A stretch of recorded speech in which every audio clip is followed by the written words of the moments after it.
నమస్తే, నేను GVSatyanarayana. ఈరోజు మీకు ఈ ఎపిసోడ్లో ఇంకొక 3 కంపెనీలు మీకు ఎక్స్ప్లెయిన్ చేస్తున్నాను. Bank of Baroda. ఈ బ్యాంక్ ఆఫ్ బరోడా ఏంటో చూద్దాం. ఇది పబ్లిక్ సెక్టార్ యూనిట్. ఇది last year first quarter June 2021లో 1207 కోట్లు ప్రాఫిట్ వస్తే ఈ సంవత్సరం ఫస్ట్ క్వార్టర్లో 1942 కోట్లు ప్రాఫిట్ రావడం జరిగింది. యాన్యువల్ వచ్చేటప్పటికి TTM 8668 కోట్లు ప్రాఫిట్ చూపిస్తుంది. ఇక బ్యాలెన్స్ షీట్లో వచ్చేటప్పటికి 1036 కోట్లు షేర్ క్యాపిటల్, 90,833 కోట్లు రిజర్వులు, క్యాష్ ఫ్లో 1567. ఇక ప్రమోటర్ స్టేక్ వచ్చి 63.97, FIIలు వచ్చి 8.23, DIలు వచ్చి డొమెస్టిక్ ఇన్స్టిట్యూషనల్ ఇన్వెస్టర్స్ 16.85, పబ్లిక్ వచ్చి 10.95.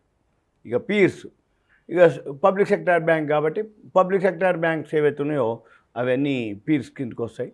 తర్వాత చార్ట్ వచ్చేటప్పటికి 50 days moving average, 200 days moving average రెండు కూడా పైకి వెళ్ళిపోయి ఇప్పుడు రివర్స్ అవుతుంది. మళ్ళీ లోకి వచ్చినప్పుడు మనం ఎంటర్ అవ్వాల్సిన అవసరం ఉంటుంది. తర్వాత ఈ మధ్యకాలంలో బ్యాంకులు అన్నీ కూడా బాగా పర్ఫార్మెన్స్ చూపిస్తున్నాయి. ఎందుకు అంటే బ్యాడ్ బ్యాంక్ ఒకటి వచ్చింది. గవర్నమెంటు ఈ బ్యాడ్ బ్యాంకు ద్వారా అంటే వీళ్ళు లోన్స్ కనుక బ్యాడ్ డేట్స్ ఉంటే వాళ్ళు రికవరీ చేస్తారనమాట, బ్యాడ్ బ్యాంక్ వాళ్ళు. అందుకని వీళ్ళు ఏమేం చేస్తారు, లోన్లు, ఇన్వెస్ట్మెంట్లు, ఇన్సూరెన్స్లు, SBI అకౌంట్లు, పర్సనల్ అకౌంట్లు ఇవన్నీ కూడా సేమ్ వీళ్ళు బ్యాంక్ ఏదైతే ఉందో అదే చేస్తారు వీళ్ళు. డిజిటల్ అకౌంట్లు, డిజిటల్ హోమ్ లోన్స్, తర్వాత మొబైల్ బ్యాంకింగ్, ఇంటర్నెట్ బ్యాంకింగు, లాకర్లు, ఇక WhatsApp banking accounts, personal individual accounts అన్నీ కూడా ఇది సింపుల్గా ఈ బ్యాంక్ ఆఫ్ బరోడా అనమాట. Next ONGC. ఈ ONGC ఏదైతే ఉందో ONGC oil and natural gas company quarters last year first quarter వచ్చి 6,847 కోట్లు రావడం జరిగింది. ఈ సంవత్సరం ఫస్ట్ క్వార్టరు 8,581 కోట్లు ప్రాఫిట్ రావడం జరిగింది. ఓవరాల్గా ప్రయాణం వచ్చేటప్పటికి 51,000 కోట్లుగా చూపిస్తుంది. లాస్ట్ ఇయర్ వచ్చి 49,294 కోట్లు ప్రాఫిట్ అండ్ లాస్, 51,000 కోట్లు. బ్యాలెన్స్ షీట్లో వచ్చేటప్పటికి 6,290 కోట్లు షేర్ క్యాపిటల్, రిజర్వులు 2,53,213 కోట్లు రిజర్వులు ఉన్నాయి. క్యాష్ ఫ్లో వచ్చి 1678. ఇక ప్రమోటర్ స్టేక్ వచ్చి 58.89, FIIలు వచ్చి 9.97, DIలు వచ్చి 17.83, పబ్లిక్ వచ్చి 13.31. ఇది సింపుల్గా. ఇక పీర్స్ వచ్చి ONGCకి oil India, Hindustan oil exploration, Aban ఇది అనమాట. తర్వాత చార్ట్ వచ్చేటప్పటికి 200 days moving average, 50 days moving average రెండు దిగిపోయినాయి. ఎప్పుడైతే మళ్ళీ గ్రాఫ్ V షేప్లో తిరుగుతుందో అప్పుడే మీరు ఎంటర్ అవ్వాల్సిన అవసరం ఉంది. ఇక తర్వాత ఈ వెబ్సైట్కి వెళ్ళినట్టయితే మనము కంపెనీ ఏం చేస్తుందో చూడొచ్చు. ONGC ఏదైతే కంపెనీకి సంబంధించిన ఇన్ఫర్మేషన్ అంతా ఈ వెబ్సైట్లో ఉంటుంది.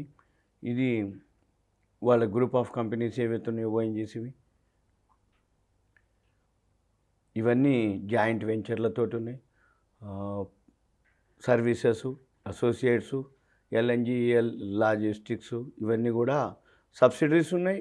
రిఫైనరీ ఉంది, పైప్ లైన్ ఉంది. ONGCకి సంబంధించిన అంటే MRPL వాళ్ళదే, ONGC వాళ్ళదే.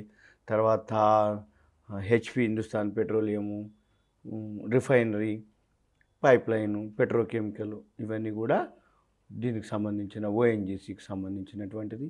ఇది మహారత్నాలు. మనం గవర్నమెంట్ ఆర్గనైజేషన్లో నవరత్నాలు, మహారత్నాలు, మినీ రత్నాలు ఏవైతే ఉన్నాయో ఇది మహారత్న అనమాట. ONGC ఏదైతే ఉందో అది మహారత్న కంపెనీ. ఇది సింపుల్గా. ఇక థర్డ్ వన్ వచ్చి గెయిల్ ఇండియా లిమిటెడ్. ఈ గెయిల్ ఏంటో చూద్దాం. GAIL gas authority of India limited. ఇది లాస్ట్ ఇయర్ పోయిన సంవత్సరం అంటే 2,157 కోట్లు ఫస్ట్ క్వార్టర్ జూను 2021 లాభం రావడం జరిగింది. ఈ జూన్ 2022 3,251, 2,000కి 3,200 అంటే నియర్లీ 50% ఎక్స్ట్రా రావడం జరిగింది. యాన్యువల్ వచ్చేటప్పటికి 13,397 కోట్లుగా చూపిస్తుంది TTM. ఇది మార్చి మొన్న లాస్ట్ ఇయర్కి 12,304 కోట్లు, ఈ సంవత్సరం 13,397 కోట్లు. ఇక బ్యాలెన్స్ షీట్ వచ్చేటప్పటికి 4,440 కోట్లు షేర్ క్యాపిటల్, రిజర్వ్ వచ్చి 59,674, క్యాష్ ఫ్లో వచ్చి 13 కోట్, ఇన్వెస్టర్స్ వచ్చి ప్రమోటర్స్ వచ్చి 51.89, ఎఫ్ఐఐలు ఉన్నారు దాంట్లో 19.92, డిఐఏలు వచ్చి 15.30, పబ్లిక్ వచ్చి గవర్నమెంట్ 8.04, గవర్నమెంట్ వాటా కూడా ఉంది. తర్వాత పబ్లిక్ వచ్చి 4.86. ఇది సింపుల్గా. ఇక తర్వాత పీర్స్ వచ్చేటప్పటికి ఆదాని టోటల్ గ్యాస్ అని, పెట్రోనెట్, ఇంద్రప్రస్థ, ఇవన్నీ కూడా పీర్స్. ఇక 50 days moving average, 200 days moving average డౌన్లోకి వెళ్ళిపోయింది. ఇది గెయిల్ డౌన్ ఉంది. డౌన్ మొత్తం డౌన్ వచ్చినాక మళ్ళీ వీ షేప్లో తిరిగినప్పుడే మనం ఎంటర్ అవ్వాల్సిన అవసరం ఉంటుంది. తర్వాత ఈ గెయిల్ ఏం చేస్తుందో చూద్దాము. ఇది పైప్ లైన్లు వేస్తుంది. ఇది ఈ గెయిల్ ఏదైతే natural gas transportation, homes, industries and lives, ఇది గెయిల్ అంటే ఇది ఏం చేస్తుందంటే పైప్ లైన్లు వేస్తుంది. ఒక కంపెనీ నుంచి ఒక కంపెనీకి, అంటే ఇప్పుడు ఉదాహరణకి Krishna Godavari basin, KG basin అంటారు. ఈ కేజీ బేసిన్ నుంచి గ్యాసు బయటికి వెళ్ళాలి అంటే కృష్ణా మన వీళ్ళే పైప్ లైన్లు వేయాలి. ఇవే అనమాట సిఎన్జి.